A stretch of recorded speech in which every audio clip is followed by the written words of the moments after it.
Coach, just what kind of problems does Love pose with his size inside?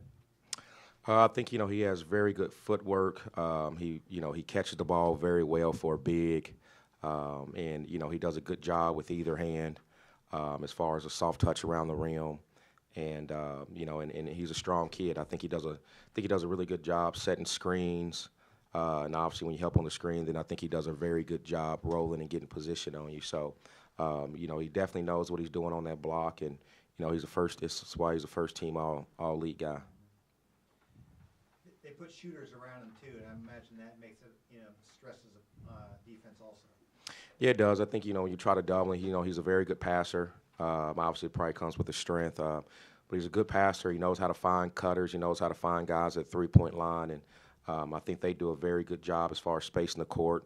Obviously, I think when they're a lot of times when we're out there, they normally got 4 shooters out there, and it's kind of hard to help. You just a lot of times you're playing scramble mode majority of the game, but I think he causes a lot of problems on that block. Coach, how did the transfers help you guys this year? Did very well. I thought Cam Justice, he made a all second team. We got some kids sitting out. It's kind of getting a job. We've been a big transfer deal, getting a lot of kids from Indy that are go away from home that's coming back, and I think it's good because you're getting a kid that has played Division I basketball, understands the weight room, the classroom, the travel. Sometimes it just don't go that way, at their other school. So I think a lot of times too, you're getting a kid that's kind of coming in and wanting to prove, wanting to work a little harder. So for us, I think it's been a good recruiting piece for us as far as transfers. How do you guys try to defend Wampler with his shooting ability, kind of stretch the floor? I think the big key about him is not only that he can shoot and pass. I think that he's a heck of a cutter, and I think he does a very good job reading.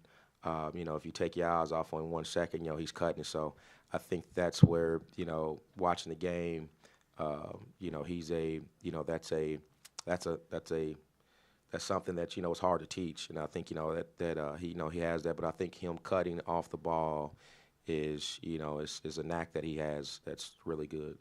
Kind of a veteran type of mentality.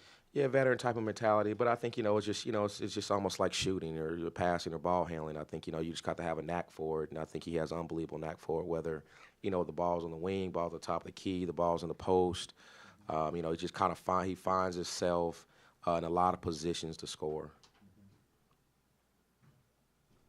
Anything else for Coach? Do you have any feeling with the 4 teams left? It's these guys in Green Bay beat UIC tonight. How do you see that shaping out? I don't know. Both of them were. I don't really know what the if it was 1-1, 2-0. I don't really know what happened through the season, but you're talking about 2 very good teams that are somewhat similar to a motion offense that they both run. So I think it's going to be a very good game. It's kind of seen all season long from top to bottom. You kind of just don't really know who's going to win that game. So I think it's going to be a very good game at the final four teams. Anything else? Thank you, Coach. Thank you. All right, thank you.